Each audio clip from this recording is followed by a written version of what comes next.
아멘.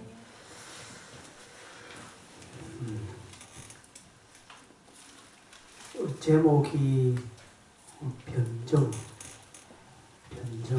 증거. 변정이 뭐냐, 증거가 뭐냐. 말 그대로입니다. 증거, 일어난 일을 전하는 것, 드러내는 것. 즉, 팩트를, 사실을 이야기하는 것입니다. 그러면 변정은 뭐냐? 그 사실에 나의 변화가 무엇인가를 이야기하는 겁니다.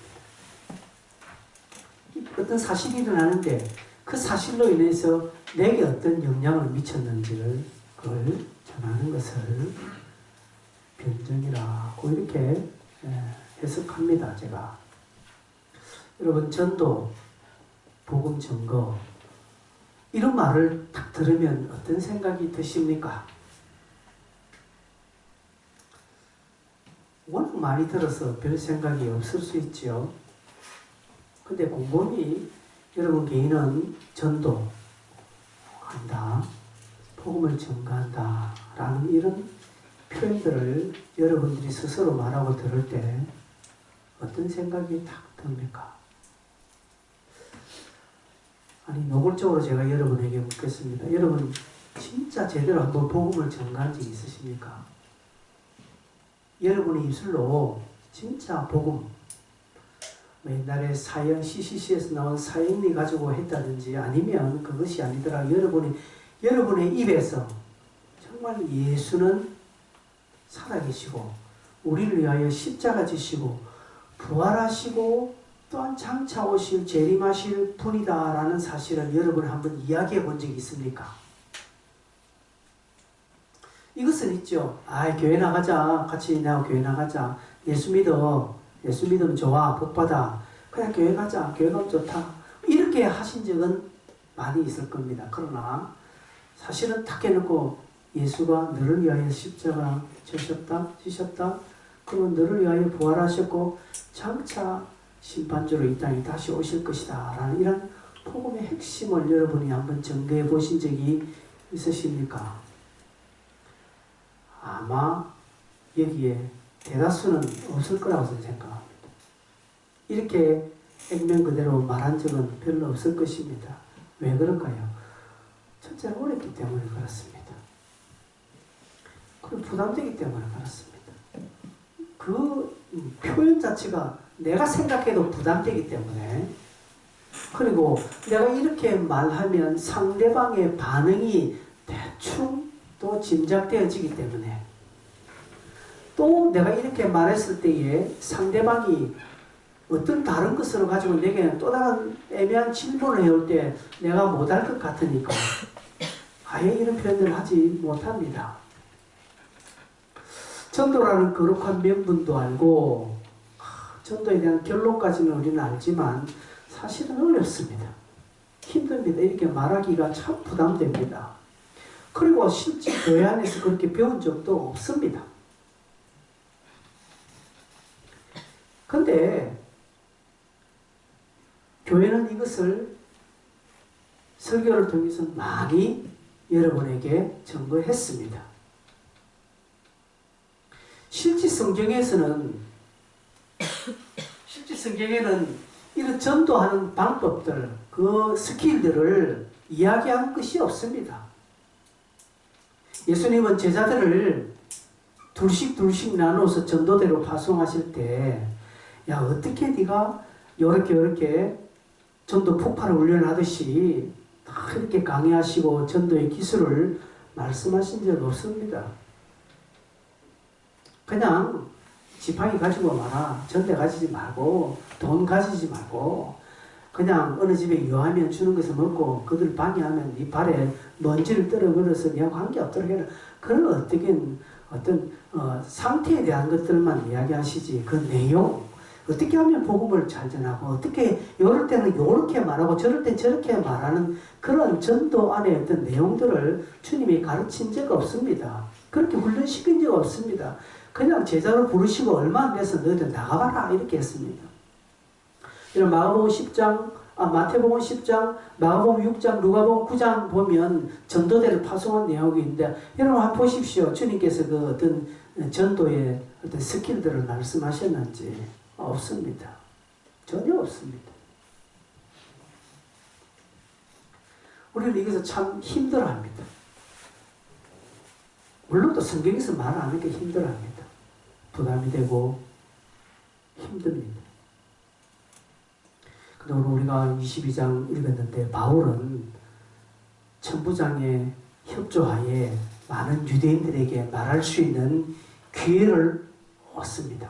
지난주 설교 끝 마무리 지경에 제가 바울은 자기에게 주어진 조그만 기회도 주님을 위해서 사용했다라고 말씀드렸죠. 바울은 자기에게 말할 수 있는 기회를 이때 간증을 합니다.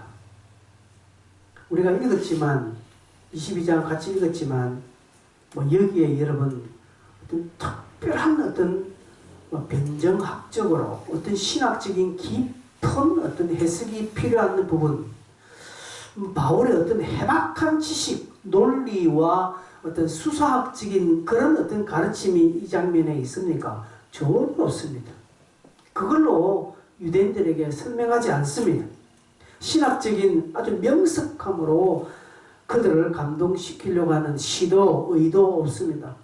바울은 그저 철저하게 예수는 메시아다, 예수가 부활하셨다라는 사실만 전합니다. 예수의 부활은 부인할 수 없는 역사적인 사실이며 그 사실을 통해서 바울은 복음을 전파하는 것입니다. 그리고 그 전파에 자기의 변화, 자기의 경험을 간증합니다. 그래서 변증이라고 제가 이름을 붙였습니다. 여러분, 바울이 그렇게 한 것은 오늘 우리에게도 동일합니다. 복음 자체가 능력이 있죠. 하나님의 말씀 자체는 힘이 따르고 있습니다. 그러기에 여기에 어떤 이해를 돋구기 위한 다른 것들이 필요할 수가 없습니다. 첨가할 필요가 없습니다. 그냥 있는 사실만 이야기하면 됩니다. 예수 그리스도는 우리를 구원하신 분이다. 그분은 부활하셨다. 그리고 장차 오신다. 재림하실 것이다. 그 예수를 믿어야만 구원을 얻는다. 이 사실만 전하면 됩니다. 그 위에 어떤 것들이 거기에 더 첨가되면 더 효과가 드러나는 거 없습니다. 이것 전하는데 무슨 신학적인 명석함이 필요하겠으며 수사학이나 어떤 변정학이 필요하겠으며 대단한 해박적인 지식이 필요하지 않습니다. 예수는 우리를 위하여 십자가 지셨다. 그리고 그분은 부활하셨다. 그리고 그분 다시 오신다. 심판으로 오신다. 그 예수를 믿지 않으면 구원 없다. 이 짧은 몇 마디만 여러분 전하면 됩니다. 그런데 우리는 이게 잘 하지 않습니다. 잘 되지 않습니다. 그건 조금 전에 제가 부담이 되기 때문에 상대방이 또 이것 때문에 끌어질 것 같기 때문에 곤란해질 수 있기 때문에 등등 이야기하는데 가장 핵심적으로 하지 못하는 이유는 내가 확신했기 때문에 그렇습니다. 여러분, 진짜 예수가 여러분을 위해 죽으심을 믿습니까? 여러분, 예수가 부활하신 것을 믿습니까? 그분 다시 오실 재림의 주라는 사실을 믿습니까? 아멘. 여기도 보면 아멘이 거의 없지 않습니까? 확신이 안 되는 거예요. 여러분, 예수가 나를 위하여 십자가 지셨고 그분은 죽으셨을 뿐 아니라 부활하신 분이고 다시금 이 땅에 오셔서 우리를 영원한 하나님 나라로 인도하실 분이라는 이 너무나 명쾌한 사실 앞에 우리는 아멘으로 화답해야 합니다. 이 부분에는 머뭇거릴 수가 없습니다. 여기에 확신을 가져야 됩니다. 목에 칼이 들어와도 이 사실 앞에 나는 부인할 길이 없다는 것을 여러분 스스로 고백해야 합니다. 그런데 사실은요, 우리가 이 부분에 확신 없어요. 쉽게 말해서 예수 안 믿는다 이 말입니다. 솔직하게. 예수에 대해서는 믿어요. 예수에 관해서는 믿어요. 하나님에 관해서 하나님에 대해서는 믿어요. 알아요. 고백해요. 그러나 정작 하나님은 믿지 않는다는 사실입니다. 이게 우리의 믿음의 현 주소입니다. 하나님 안 믿습니다. 진짜입니다. 여러분 하나님 믿습니까? 예수 믿습니까? 아니요. 예수님에 대해서는 잘 믿어요. 알아요. 고백해요. 사도신경을 외운다고 그 사람이 구원받은 자 아니라는 사실입니다. 정말 하나님을 믿으면, 정말 예수 믿으면 조금 전에 제가 소개한 부분에 고백합니다. 그리고 이것 전합니다. 그런데 우리는 이 부분에 우리 스스로 확신이 없습니다. 확신이 없기 때문에 무엇에 신경 씁니까? 포장에 신경 씁니다. 포장. 그럴듯하게 뭔가를 덧입히려고 합니다.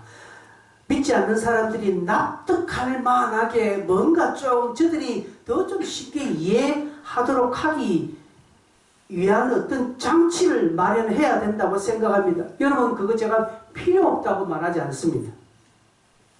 그러나 그것은 우리 생각입니다. 하나님은 그렇게 역사하지 않습니다. 하나님은 우리가 포장을 잘하면 더 크게 역사하시고 포장을 대충 하면 하나님도 대충 역사하시는 건 아닙니다. 복음 전파라는 것은 그야말로 전파에 있는 것입니다. 전파에 있는 것입니다. 상대방의 의지와 상대방의 어떤 감정과는 관계없는 그냥 내 입장에서 전하는 그것만이 복음 전파입니다. 상대방을 고려해서 상대방을 생각해서 말하는 것 아닙니다. 물론 내가 어떤 해박적인 지식이 있고 또 풍성한 어떤 해석의 능력이 있어서 저 상대방을 알아서 저 상대방의 어떤 수준을 알아서 그에 맞춰서 말을 잘 할 수는 있겠지요. 근데 효과는 있습니다. 그죠? 효과는 있으시나. 그게 다가 아니다는 사실입니다. 비록 말 주변이 없고 말도 뜨듬뜨듬하고 무슨 앞뒤가 안 맞는 말이라 할지라도 정말 핵심적인 복음을 전파하는 것, 그게 중요하다는 사실입니다. 하나님은 그것을 보신다는 사실입니다. 여러분 트럼펫 소리에서 여러분 색소폰 소리를 낼 수 없습니다. 그건 내려고 하면 안 돼요. 제 대학교 친구 중에 한 사람이 이름이 이상봉입니다. 저는 이상권이고 그래서 그 친구는 저보다 학번이 번호 하나가 뒤에 늦어요. 이 친구는 전공이 클라리넷입니다. 클라리넷을 부르는 친구인데 친구가 밤마다 그 당시 밤마다 야간업소에서 색소폰으로 아르바이트하는 친구예요. 낮에는 학교 클래식 클라리넷 불다가 밤에는 밤업소 가서 색소폰을 붑니다.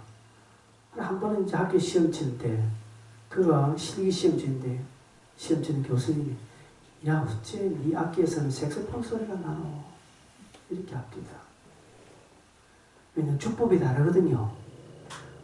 방법은 같지만 부르는 주법은 차이가 나거든요. 또 밤업소에서는요 클래식하게 불지 않습니다. 밤업소에서는 또 애절하게 불어야 되고요. 기술도 들어갑니다. 근데 이 친구가 워낙 그 습관이 들다 보니까 클라리넷도 그래 보니까 교수님은 어쩜 이런 색소폰 소리가 나냐 하는 거죠. 높은 점수를 받지 못했어요. 여러분 그 악기는 그 악기의 고유에서야 납니다. 저 키보드에서 했어요. 저 피아노 소리에서 피아노 소리가 나야지 저기서 다른 소리가 나면 안 되는 거예요. 그죠? 바이올린에서 깽가리 소리 나보십시오. 그게 바이올린입니까? 아니라는 것이죠. 저와 여러분의 입에서 무엇이 나와야 됩니까? 십자가, 부활, 구원, 예수 외에는 구원이 없다는 이 내용이 나와야 되는데 자꾸 우리는 그게 기술을 다하는 것입니다. 자꾸 야간업소에서 부르는 그 방법이 자꾸 첨가되면 사람들은 듣기 좋아하죠. 그게 애절하게 부르니까 듣기 좋아하지만 아니라는 것이죠. 좋은 점수를 얻지 못한다는 사실입니다. 바울은 지금 천부장에 협조하여 많은 유대인들, 거기는 지금 믿는 유대인들이 대부분입니다. 개종한 유대인들입니다. 그러나 아직까 율법과 할례 이런 부분을 참 놓지 못하여서 그런 부분 때문에 참 바울 때문에 지금 신기가 불편한 사람들이 많아요. 그래서 바울은 그 사람들 앞에 형제들아 내가 사실 그게 아닌데 너희들 오해를 했다. 이렇게 뭐 오해나 변명을 풀려고 하는 것 없습니다. 심기가 불편한 그 유대인들에게 어떻게 미안한 마음으로 그들의 좀 오해를 풀려고 하는 그런 말 하지 않습니다.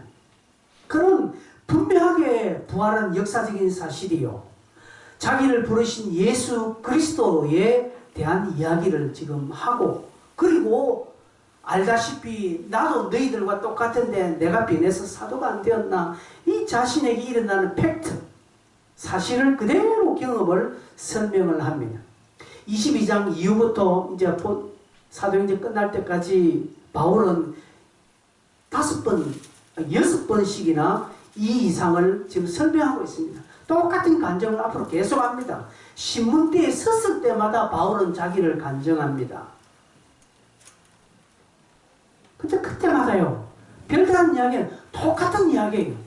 6번 내용이 거의 비슷한 한 내용인데도 불구하고 이 이야기를 듣는 많은 무리들이 바울에게 관심을 가지고 그리고 이 부분에 접근하는 자들이 많이 있다라는 사실입니다. 여러분 복음이 따분하고 재미없고 내가 말해도 참 재미없어. 여러분 그렇게 생각하지요?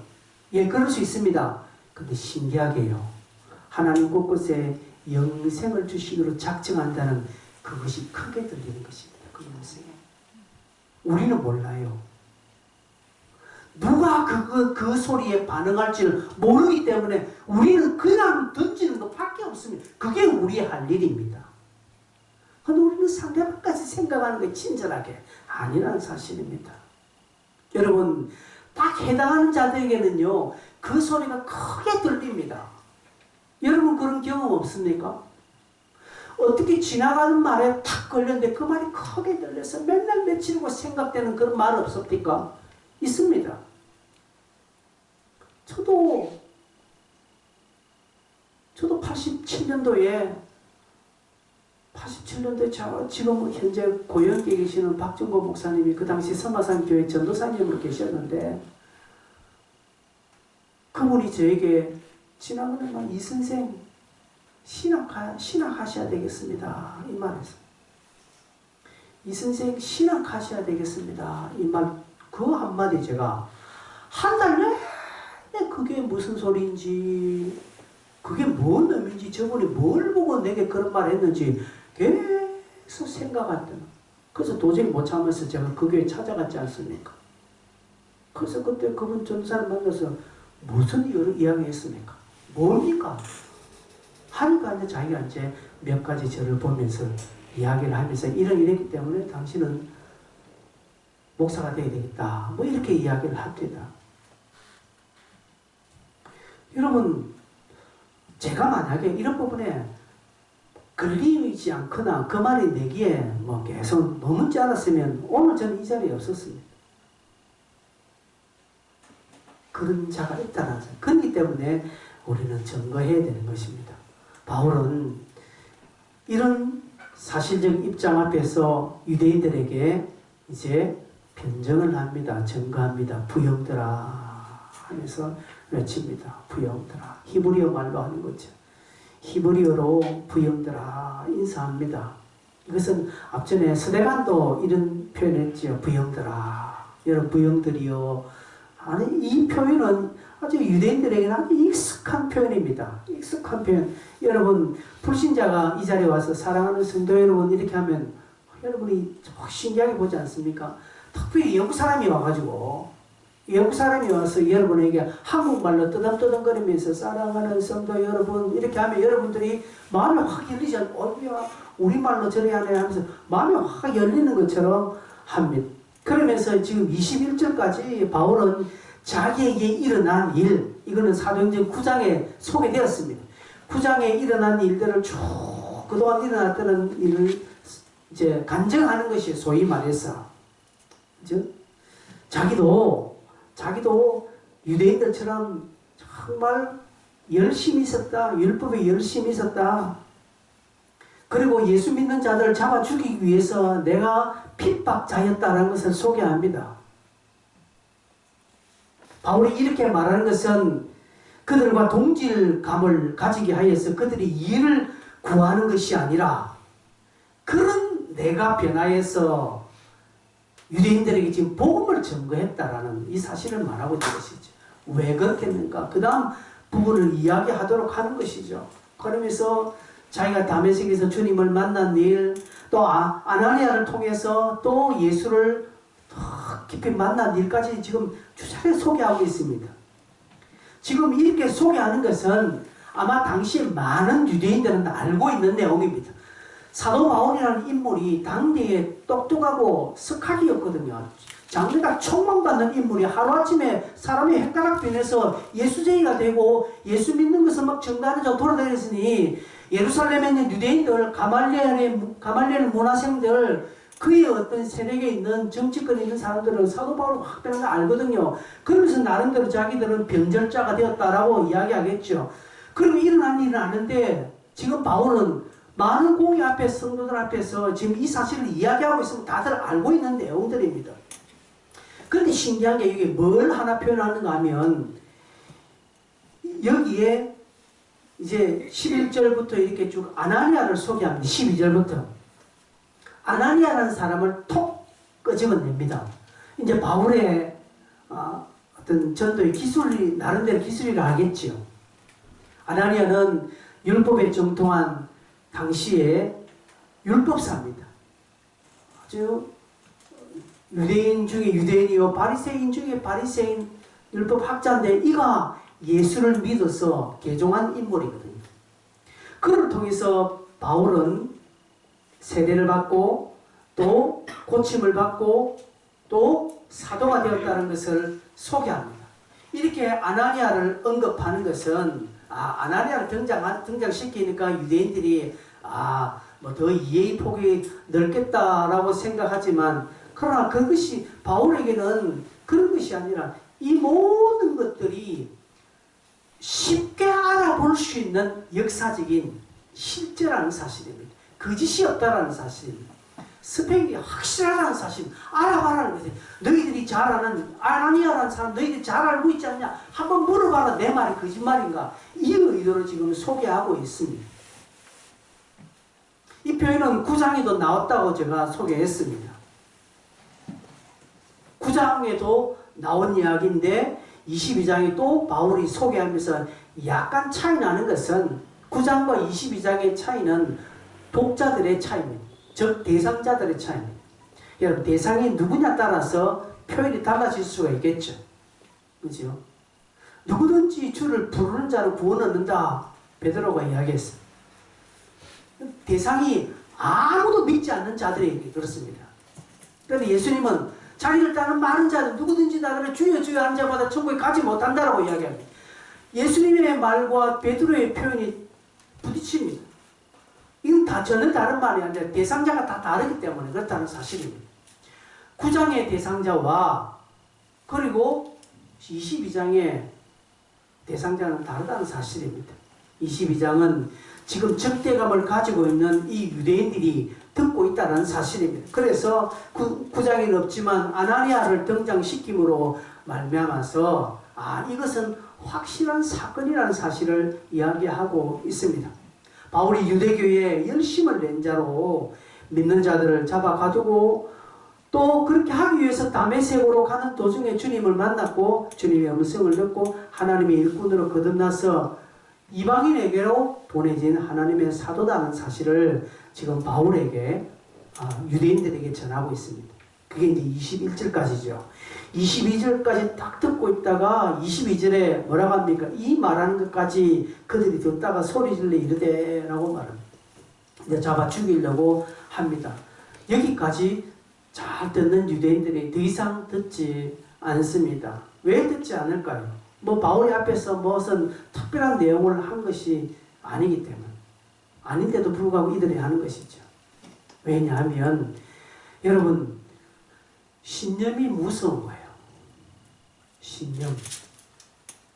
교회 안에도 그렇습니다. 신념이 무섭니다. 이 정치적인 신념, 종교적인 신념, 그가 아무리 예수 믿어도요, 예수를 오래 믿어도 자기의 이제 종교적인 신념, 자신의 성품적인 신념이 안 바뀌면요, 성경도요, 딱 자기한테 맞는 것만 아멘 아멘 하지, 자기하고 반대되는 부분은 절대로 수긍하지 않습니다.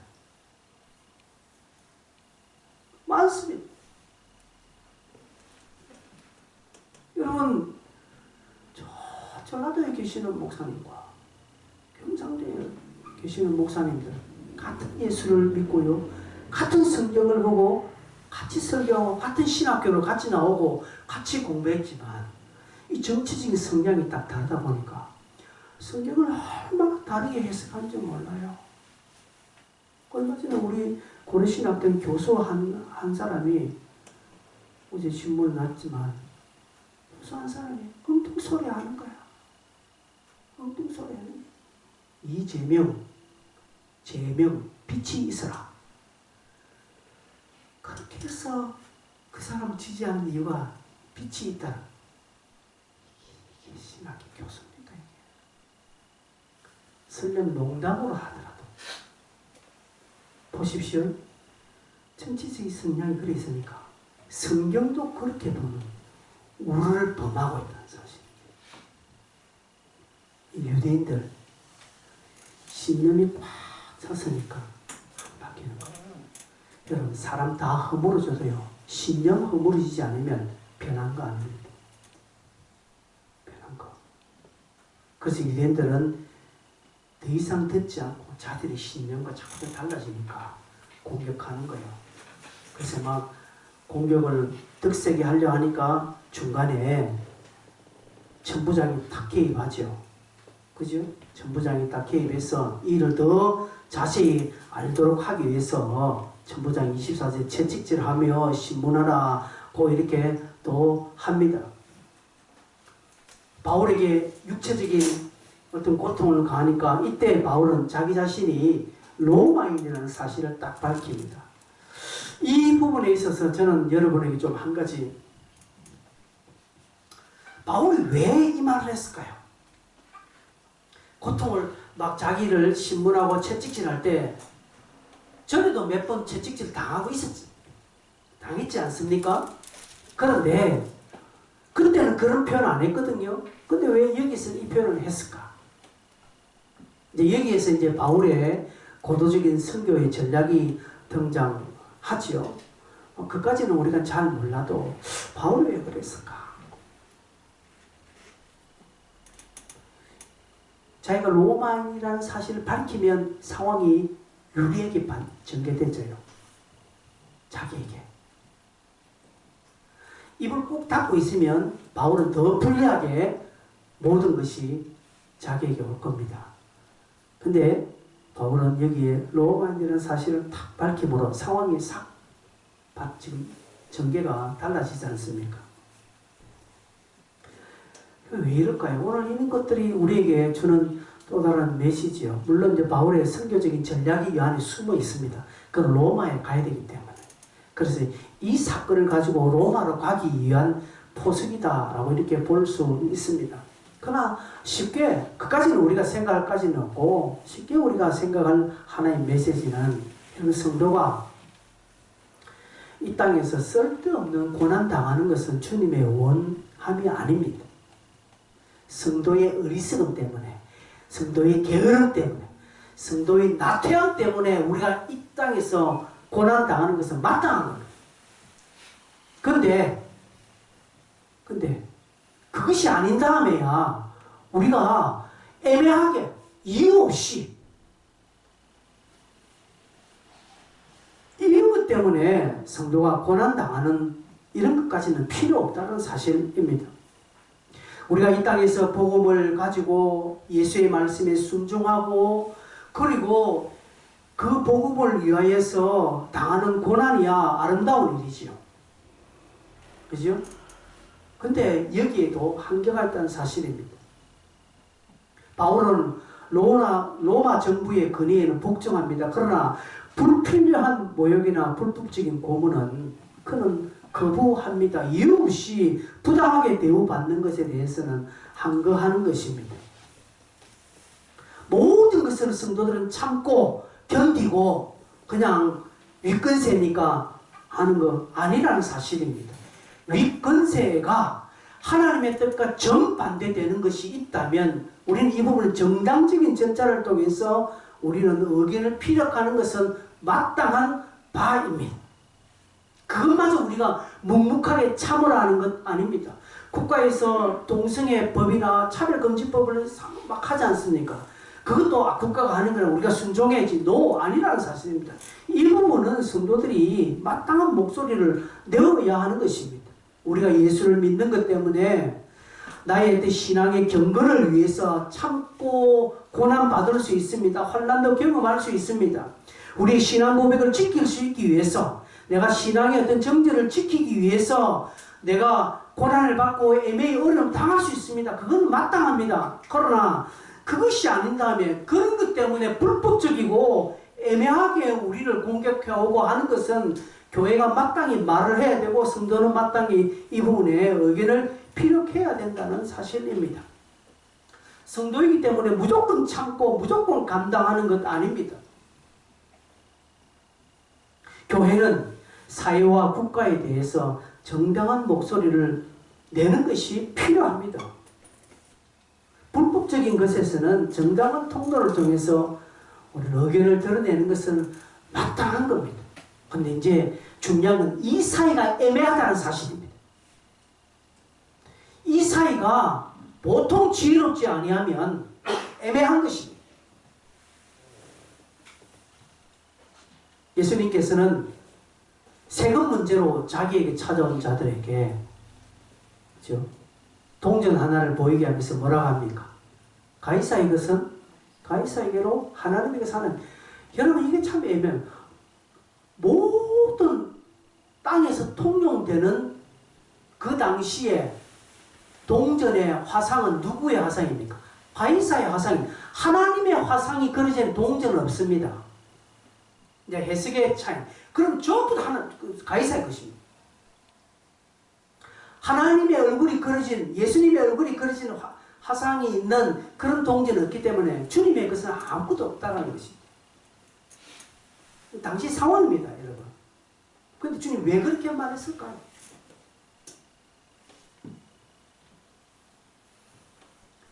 사회와 교회, 바깥과 안의 균형을 잘 여러분 예수 믿는 사람들, 성도는요 균형을 잘 잡아야 됩니다. 균형을 잘못 잡으면요 아무것도 안 됩니다. 이 균형을 잘 잡는 것 중에 첫 번째 덕목이 덕입니다. 지난번에 소개한 덕. 그 다음 두 번째는 해석입니다. 해석을 잘 하셔야 됩니다. 이 해석이 안 돼버리면 늘 헷갈리는 것이죠. 주님이 무엇 때문에 그렇게 말씀하셨는가 해석을 해야 합니다. 근데 이 해석을 못하는 거예요. 안 하는 거예요. 이 해석을 어떻게 하느냐? 자기 멋대로 하는 거예요. 자기 편한 대로 해석을 한다는 사실입니다. 조금 전에 제가 성도가 이 땅에 불법적이고 불필요한 어떤 고통이나 공격에 우리는 항거해야 된다. 여러분 이 차이가 애매하다는 사실이 무엇입니까? 바울이 자기 자신이 로마인이라는 사실을 증명함으로 그 다음부터는 로마인에 해당되는 어떤 법적 지위와 권리를 갖게 되므로 상황이 싹 전개됩니다. 바울의 어떤 고도의 어떤 논리에 순수다라고 이렇게 생각할 수 있지만 그건 아닙니다. 오늘 우리 성도는 이 땅에 살면서 예수 때문에 믿는 자로서 성경을 응하게 하기 위해서 마땅하게 와지는 어떤 핍박이나 어려움은 우리는 능히 감사합니다. 이는 아름다운 일입니다. 그러나 그 일에 찾아오는 겸하에서 찾아오는 불법적이고 세상적인 악한 것들은 우리는 그 부분을 거부해야 된다는 것이죠. 국가적으로 일어나는 여러 가지 정치적으로는 이슈에서 하나님의 영광을 제하고 교회를 어렵게 하고 핍박에 오는 것들이 있으면 교회는 목소리를 당당히 내야 됩니다. 그 당당하게 내야 되는 과정에 교회는 성경적이고 덕을 쌓는 차원으로 해야 하는 것입니다. 그게 안 되니까 교회는 사회로부터 신뢰를 지금 잃고 있다는 사실입니다.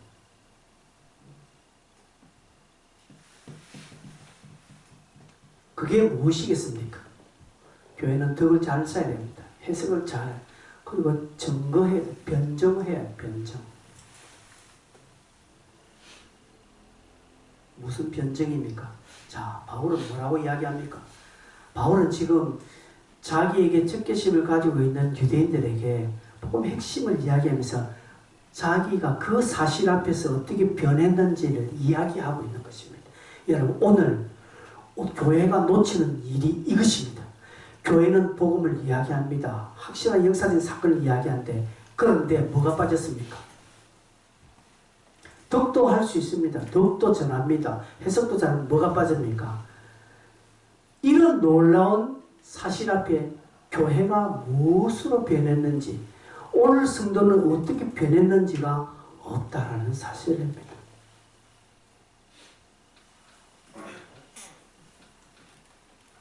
바울은요, 여러분, 바울은 자기가 로마인이라는 사실을 이야기함으로 이 지금 상황을 모면하기 위해서 자기의 어떤 입장을 유리하게 확 바꾸기 위해서 이 표현을 한 게 아닙니다.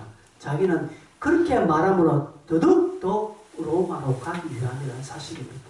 여러분, 성도가 이 땅에서 예수를 전하고 하나님의 은혜를 증거하면서 유리한 것을 싹 이야기함으로써 무엇에 대한 유리함입니까? 자기에 대한 유리, 내 권리에 대한 유리, 교회의 권리에 대한 유익을 이야기하는. 코로나 사태 일어나면서 교회가 왜 한가합니까? 교회의 권리를 빼앗겠다는 것 때문에 막 한 거예요. 그래서 신뢰를 잃어버리는 거예요. 맞는 말입니다. 교회가 이야기하는 것에 말합니다.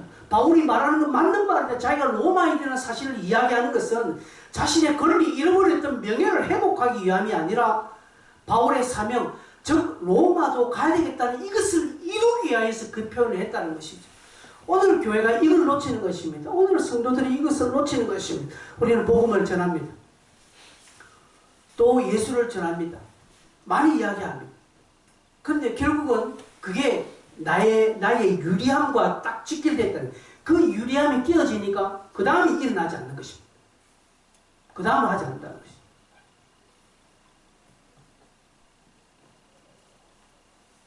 한번 물어볼까요? 여러분, 한 사람을 등록시키면 하늘나라에서 여러분 실질적으로 여러분 통장에 100만 원씩 들어간다면 여러분 하겠습니까? 안 하겠습니까? 물어봅시다.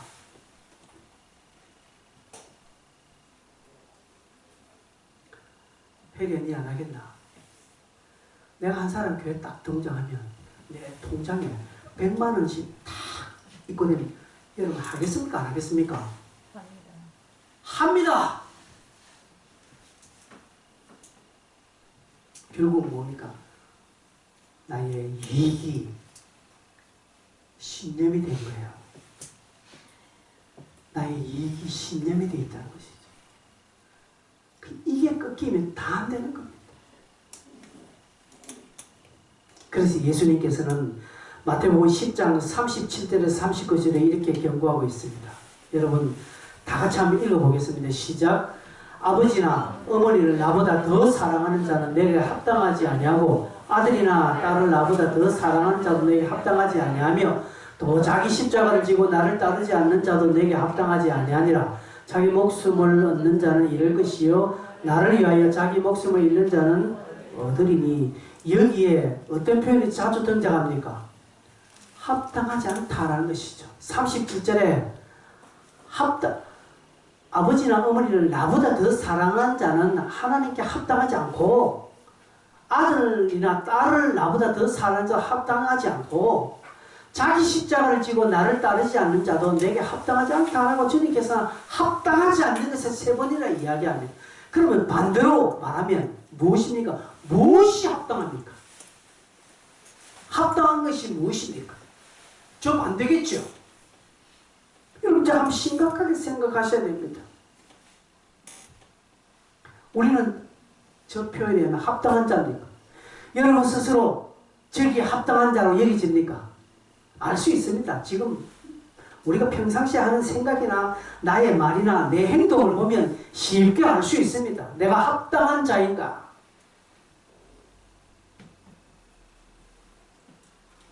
합당한 자인가? 여러분 정말 아버지나 어머니를 나보다 더 사랑한 자인데 합당하지 않아야 한다고 했으니까 아이고 내가 이제 아버지 어머니를 내가 이제 외면하고 부인해야지. 이제 부모님 안녕히 계세요. 난 주님을 따르겠습니다. 저 표현 아니죠. 그렇게 해라고 하는 건 아닙니다. 해석을 잘해라고 했습니다. 저 표현이 뭐겠습니까? 무슨 네가 우선으로 하는 거예요. 너의 이익이 너의 우선이냐 아니면 십자가가 너의 우선이냐 주님이 너의 우선이냐 이걸 묻는 거예요. 주님을 우선시 여기는 모든 자는요 다 주님 앞에 합당하게 되는 것입니다. 근데 우리는 안 그렇다는 것이죠. 나의 유익이라는 것이 끈질기게 나를 따라다니면서 나의 신앙을 방해하고 있는 것입니다. 내 유익 요거 하나만 딱 잘라도요 신앙은 확 자랍니다. 이게 안 끊어지는 거예요. 이거 끊어내야 되는 거예요. 물어보겠습니다. 여러분 리모델링이 쉽겠습니까? 신축이 쉽겠습니까?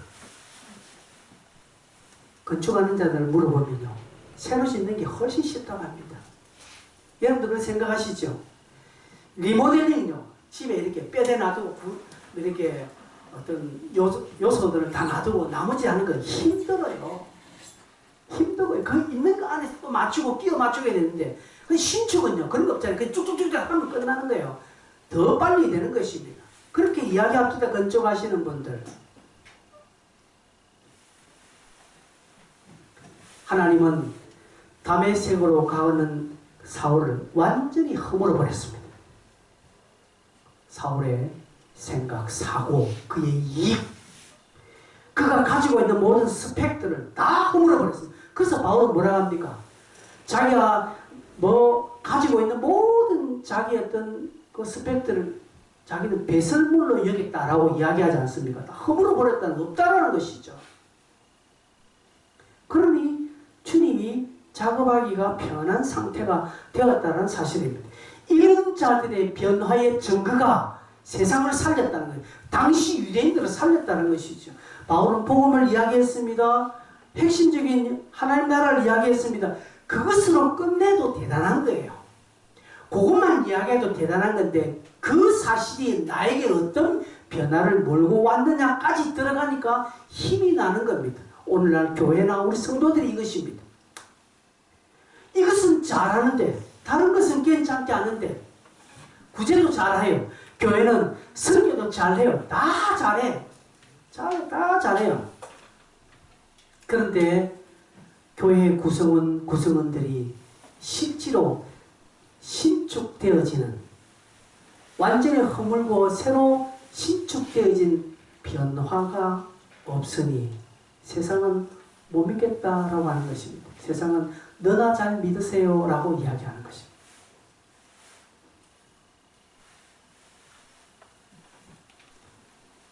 이 말씀을 좀 다듬겠습니다. 맺으면서 좀 다듬겠습니다. 성도 여러분, 기억할 것은 핵심적인 복음의 메시지 전가하는 것이 우선입니다. 이거 하지 않으면 아무 소용이 없습니다. 예수는 우리를 위해 십자가 지셨다. 죽으셨다. 그리고 그분은 진짜 살아나셨다. 부활하셨다. 그리고 그분은 다시 오실 재림주요 예수 위에는 구원이 없다는 이 핵심적인 복음을 저와 여러분을 믿고 증거하는 것 중요합니다. 다른 주저리 예수 믿으면 좋다, 교회 나오면 좋다, 우리 교회 참 좋다, 아무 숫자가 없습니다. 그리고 거기에 플러스 폭발적인 것. 저와 여러분이 그 사실 앞에 우리의 변화가 무엇인가 하는 것이죠. 그것을 이야기해야 됩니다. 사실 나도 옛날에 한때 잘 나간 인물이었다. 나도 한때 그랬다 하면서 어떤 사람은 옛날 지하철에서 오래전에 자기 막 와이셔츠를 그려가지고 배에 내면서 자기가 칼 맞은 거 그러면 자기는 교도소원에서 있었다 하고 뭐 이야기하는 거죠. 그런 증거가 있어야 되는 거죠. 실제 그러는 것이 아니라 자기의 어떤 변화의 증거가 아니라 자기 자신이 완전히 허물어져서 리모델링 할 정도가 아니라 새롭게 신축되었다는 것을 이야기해야 됩니다. 이게 없다는 것이죠. 여러분, 이게 우리에게 없다는 것이죠. 여기까지 못 가고 있는 것이, 그래서 교회는 우리 안에는 딱 자리까지만 있는 것입니다. 여러분, 바울의 간증이나 바울의 편증이 바울의 전유물은 아닙니다. 오늘 우리에게도 동일하게 드러나는 하나님의 손길입니다. 그러려면 우리에게 변화의 모습이 있어야 됩니다. 변화의 어떤 경험들이 있어야 됩니다. 그래서 이런 변화의 환경을 찾으십시오. 이런 변화의 환경을 찾으십시오. 지금 여러분의 환경은 아니다는 사실을 인정하십시오. 지금 여러분의 환경은 변화를 경험할 수 있는 최적의 환경은 아니다라고 여러분 고백하십시오.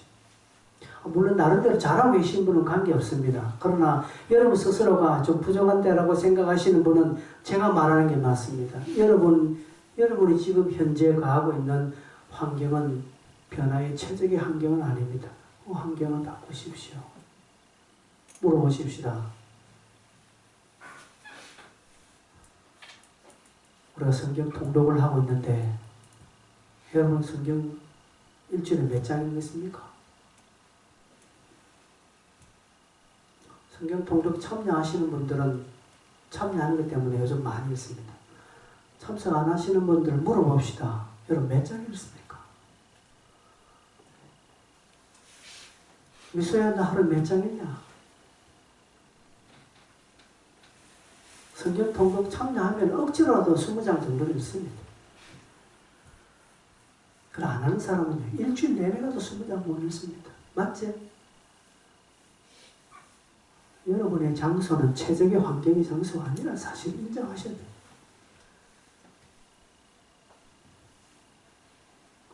여러분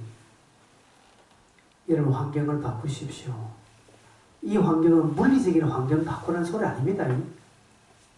여러분 집을 바꾸고 지금 여러분 장소를 바꾸는 게 아니라 지금 여러분의 영적인 환경을 바꾸라는 것입니다. 기도하고 말씀을 함께 할 수 있는 그런 환경으로 바꾸시길 바랍니다. 그래야 변화를 경험할 수 있습니다. 이런 자에게 하나님 지혜와 지식을 주시고 정인으로 살아갈 수 있는 힘을 허락해 주실 것입니다. 그렇게 해서 경험한 것들, 그렇게 해서 여러분들이 나름대로 변화를 경험한 것들을 복음을 전가할 때 한두 마디씩 그게 얹히는 거예요. 특별히 여러분을 잘 알고 있는 사람들이라면 여러분의 그 변화에 관한 변정을 확실하게 알죠. 그래, 내가 니를 아는데 니 전에는 저렇게 살는데 니가 요즘 많이 바뀌었더라. 예, 사람들은 그걸 듣습니다. 그 말이 핵심은 아니지만 사람들은 거기에 동의를 합니다. 수많은 유대인들이 바울에게 돌을 던졌지만 그러나 가는 곳곳마다 유력한 자들이 바울의 설교에 귀를 기울이고 엄밀하게 바울에게 찾아와서 바울의 도움을 구하는 이유는 그것을 보았기 때문에 그렇다는 사실입니다. 이게 교회의 힘이요, 오늘 저와 여러분의 생활의 힘이라는 사실. 이 힘들을 여러분 목장에서 나누시길, 목장에서 이런 이야기 하는 거예요. 이야기하는 것입니다. 이런 간증거리가 교회에 많이 나와서 풍성해지는 그런 교제가 영육간 일어나기를 바랍니다. 찬송 한 장 우리 부를까요?